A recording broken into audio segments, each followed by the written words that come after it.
غزہ میں cease fire کے لیے اسرائیل اور امریکہ تیار کیوں ہوئے تھے؟ میری سمجھ میں اس کے دو بہت بڑے فیکٹر تھے۔ پہلا فیکٹر تو یہ تھا کہ 2 سال کی تمام تر کوششوں کے باوجود اسرائیل حماس کو ہرا نہیں پایا تھا، لیکن بات یہ ہے کہ وہ تو پہلے دن سے ہی کسی نہ کسی فارم میں حملہ کر کے فلسطینیوں کو مارتے آ رہے ہیں۔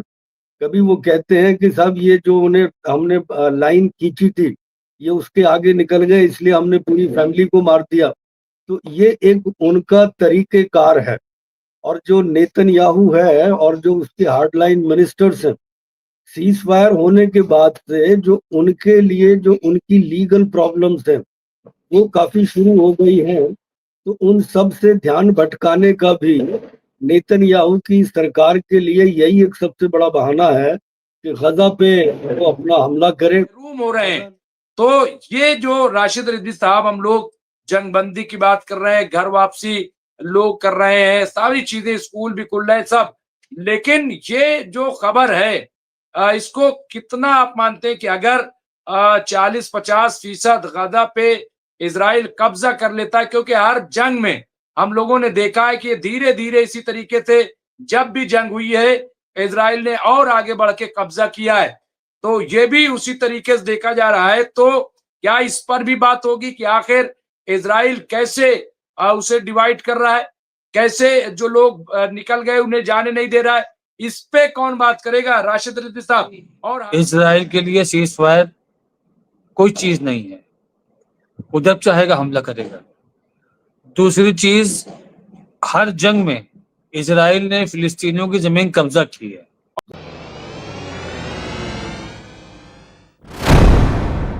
میں سب سے پہلے آؤں گا میجر جنرل آپ کے پاس، کس طرح سے دیکھتے ہیں؟ کیونکہ اب یہ خبر آئی ہے کہ اسرائیل پھر امریکہ کے دباؤ میں تمام جو کراسنگ ہے اس کو کھولنے کی بات کہی ہے، لیکن 93-95 لوگ جو جنگ بندی کے دوران مار دیے گئے، یہ کیا اس کی جواب دہی کیسے طے ہوگی؟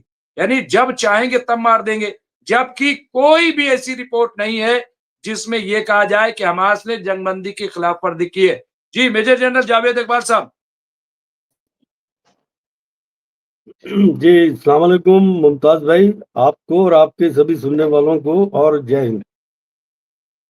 دیکھیے، یہ تو ایکسپیکٹیشن تھی اسرائیلی گورنمنٹ کے ساتھ کہ وہ جو انہوں نے سیز فائر ڈیل سائن کی ہے وہ کہیں نہ کہیں اس کو بریک کرتے رہیں گے، جیسے کہ انہوں نے لبنان میں جب حزب اللہ کے ساتھ ڈیل سائن کی تھی، جس کے بعد سے وہ لگاتار بیچ بیچ میں اس کا وائلیشن کرتے ہیں اور لبنان کے اوپر بمباری کرتے رہتے ہیں۔ تقریباً اسی طرح کا کام وہ غزہ کے اندر بھی کر رہے ہیں۔ تو فی الحال یہ سچویشن ہے، لیکن دیکھیے ہمیں سمجھنا پڑے گا کہ وہ غزہ میں سیز فائر کے لیے اسرائیل اور امریکہ تیار کیوں ہوئے تھے؟ میری سمجھ میں اس کے دو بہت بڑے فیکٹر تھے۔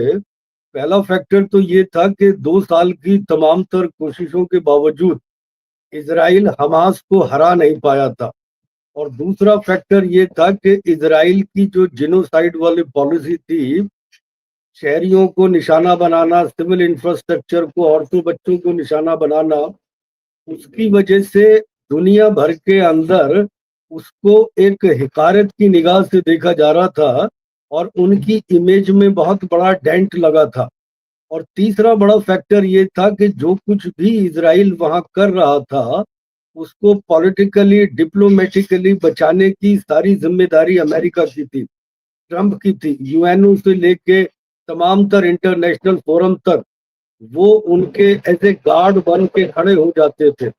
تو یہ سچویشن انسسٹینیبل ہو رہی تھی، اسی لیے انہوں نے یہ سیز فائر کا پرپوزل رکھا تھا، اور پرپوزل کچھ اس طرح سے رکھا تھا کہ ایسے پیش کیا جائے کہ یہ اسرائیل کی بہت بڑی ڈپلومیٹک وکٹری ہوگی، حماس ڈسارم ہو جائے گی اور جو کیپٹیوز ہیں وہ چھوٹ کے آ جائیں گے، اور جو غزہ ہے وہ پھر اسرائیل کے لیے کبھی خطرہ نہیں بنے گا۔ اب جیسے بات کی تھی، آپ نے ایک سوال کیا تھا کہ حماس تو اس کا وائلیشن نہیں کر رہی ہے، اسرائیل اپنی طرف سے اس کا وائلیشن کر رہا ہے۔ لیکن اسرائیل جب وائلیشن کرتا ہے تو انہوں نے اس کے دو ریزن دیے ہیں وائلیشن کرنے کے. پہلا تو وہ یہ کہتے ہیں کہ کیونکہ حماس نے جتنی بھی ہماری ڈیڈ باڈیز ہیں جو انہوں نے پرومس کیا تھا وہ نہیں ریٹرن کی اور وہ ڈیلیبریٹلی ڈیلے کر رہے ہیں تو یہ سیزفائر ڈیل کا وائلیشن ہے. دوسرے ان کا یہ کہنا تھا کہ وہ جو اسرائیلی فورسز کے اوپر حملہ ہوا اس کے اندر جو 2 اسرائیلی فورسز ماری گئیں یہ اس کا وائلیشن ہے. تو یہ کہہ کے یہ 2 ریزن دے کے انہوں نے حملے کیے ہیں. لیکن بات یہ ہے کہ وہ تو پہلے دن سے ہی کسی نہ کسی فارم میں حملہ کر کے فلسطینیوں کو مارتے آ رہے ہیں. کبھی وہ کہتے ہیں کہ صاحب یہ جو ہم نے لائن کھینچی تھی یہ اس کے آگے نکل گئے اس لیے ہم نے پوری فیملی کو مار دیا. تو یہ ایک ان کا طریقہ کار ہے. اور جو نیتن یاہو ہے اور جو اس کے ہارڈ لائن منسٹرز ہیں سیز فائر ہونے کے بعد سے جو ان کے لیے جو ان کی لیگل پرابلمز ہیں وہ کافی شروع ہو گئی ہیں. تو ان سب سے دھیان بھٹکانے کا بھی نیتن یاہو کی سرکار کے لیے یہی ایک سب سے بڑا بہانہ ہے کہ غزہ پہ وہ اپنا حملہ کرے. غزہ نہیں تو لبنان کو نشانہ بنائے یا یمن کو نشانہ بنائے. تو فی الحال وہ اس طرح کی اپنی کوششیں کر رہے ہیں. اور ایک اس کا فیکٹر یہ بھی ہے کہ دیکھیے امریکہ انہیں پوری طرح سے کور کرتا ہے, ان کو پوری پولیٹیکل اور ڈپلومیٹک سپورٹ پرووائڈ کرتا ہے اور سارے ہتھیار بھی جیسے ہمارے گروپ کیپٹن صاحب بھی یہاں بتا گئے دیوناتھ صاحب کہ ساری فائنینسز اور سارے ہتھیار آلموسٹ ڈیلی بیسس پہ امریکہ سے آتے ہیں.